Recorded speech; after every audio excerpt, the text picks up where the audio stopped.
I've done it again. I accidentally botched the recording for a very important episode.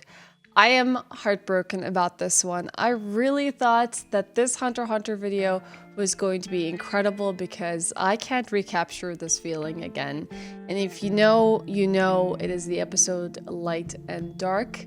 But to make up for it, I've still kept the footage. I've just kind of added a bit of a silly commentary to it. This is not a natural thing for me. I just kind of went with the flow. I hope you still enjoy it nevertheless. And at least I hope you can enjoy my expressions where I was absolutely floored at the events of these two episodes. I'm not going to be recovering from this one. I felt like I saw it coming, but to see it happen, that hurt. I hope you enjoy these two episodes despite what happened, and hopefully we won't be having this mistake again. Take 2 of Anime Reactor forgetting to actually turn on the microphone while she was recording once again, and also during a crucial episode.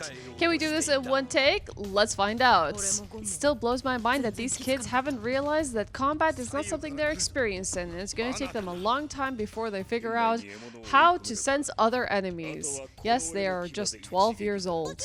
When will anime villains ever learn that arrogance and confidence isn't going to take them anywhere? Ah yes, we kidnapped a kid a few weeks ago and only realized now we should interrogate them instead of on the first opportunity. This kitchen is definitely not passing any food regulations anywhere and will not be getting a good restaurant grade. Meanwhile, this kid lurks in the bones, hoping that no one will spot him. It's been working out so far, just because these enemies are absolutely daft. Even this one.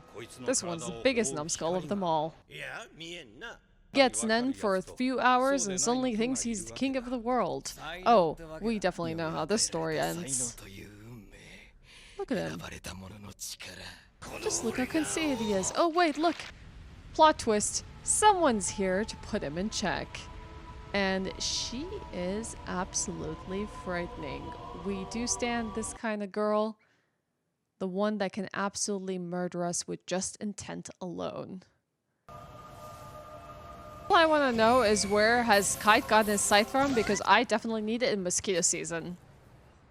And if you need any more proof that Kite is an absolute alpha male, well here it is, because he just put the fear in the king of the jungle. And look at him retreat and cower away. I'm not sure Kite knows what he's getting himself into, making 2 kids follow him into a nest full of chimera ants. Surely this will go well. And speaking of fear, here she is, the queen and master of it all. I honestly got goosebumps at her introduction. I've always seen images of her for someone being a non-Hunter x Hunter watcher, so I'm familiar with her character concept, but to see her come to life absolutely put the fear within me. Like, look at the look on her face right now. You know that is anime's Kubrick stare right there. And the best part, she puts Ram in his place, because I really did not like him and how conceited he was. And just look at him tremble. Look at him know his place in the food chain. He knows he's nothing but fodder and weak sauce. Yes, worship true power, for you will never attain it or taste it. The question is she your angle or is she your devil? She has incredible senses for someone that is born immediately, and she's already showing that she has great amount of intelligence. And this part, this creeped me out. To see her go on like open surgery on his head, oh my god, I've only seen movies like this. This stuff is nightmare material, and I feel so bad for him here in this moment, that he's just being picked apart. And for them now to have the knowledge of Nen, I can't even imagine how the rest of this arc is going to develop, because now we really have to fear these enemies. Sure, why not? Why not become a specialty Nen user? Because we surely don't have enough things to be scared of. See, I like her name, Neferpitou. That's a very nice name. I don't know if it's logical for me to be fangirling over the enemy here, but she is a pretty cool concept, and I just think that she's gonna give everyone a lot of problems. And I like that. I like tragedy in my anime. And speaking of tragedy, one is about to befall these kids. Now, as this scene was developing and I was watching, I had this nagging feeling that something bad was about to happen. I felt like they were reminiscing a little bit too much on this like leisurely walk towards the Chimera ant nest, and the fact that Kite was trying to cement how they had to proceed forward, and this whole lecture about what hunters are just made me very, very scared. And oh my god, to see little Gon being punched like that, who let that happen? Who let an adult punch a kid? I don't care what the forest rules are, that is freaking messed up, Kite. And this is what happens when your father leaves you and decides to let random strangers look after you instead of looking after you themselves. This moment here with the shift of music, that told me everything, that it was foreshadowing something really bad about to happen. I think I took a long pause here. I looked straight in the camera and I knew that Kite wasn't going to have a happy ending. It's just him having to return Ging's card. Like, why have you been holding on to it for this long? That was the moment that I knew. Oh boy. Even Kite being scared of her, that really just shows you the level of her strength, which makes you wonder in the Hunter x Hunter world. Oh my god, look at her explosive legs. She has been doing leg day and never skipping it. This is the moment that you know everything is about to go south.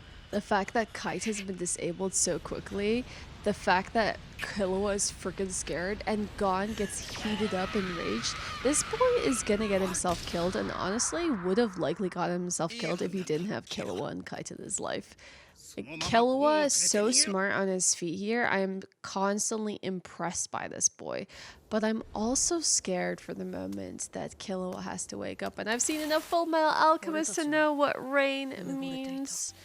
It is just such a frightful moment here to know that they're walking away and leaving Kite absolutely defensive. And Killua must be absolutely scared, wondering what is Gon gonna think of him when he wakes up.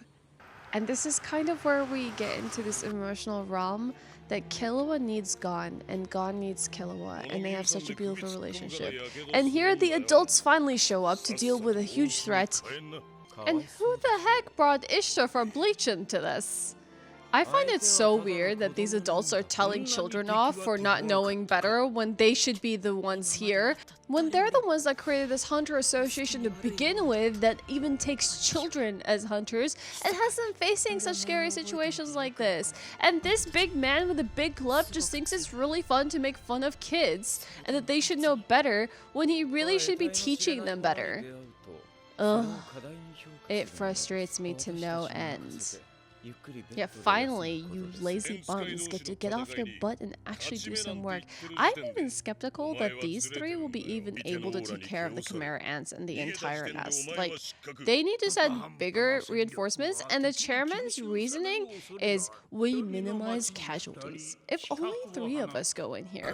Where were you to teach these kids that none exists? No, instead you hide crucial information from them so that they find out at a very slow pace when they're constantly put into danger. Not to mention, you had no idea if Hisoka was even gonna kill these kids. And honestly here, I'm so freaking heartbroken for Killua because he really sees him as this awful character and he really perceives himself negatively because he probably wasn't loved in this world. And Gon is like such a beacon of light. Like without Gon, Killua would be drowning now, would be absolutely lost and just like the mindless assassin his father wants him to be. Look at him. Look at him being so endearing. I thought all this time, I thought that Gon was going to be pissed at him. But you know what? I'm the scummy person. Gon is the kid that we don't deserve. And he's absolutely beautiful. And I love the way that Killua sees him in such a beautiful light. I love their relationship. And what the actual hell? Why? Why, Togashi? Why?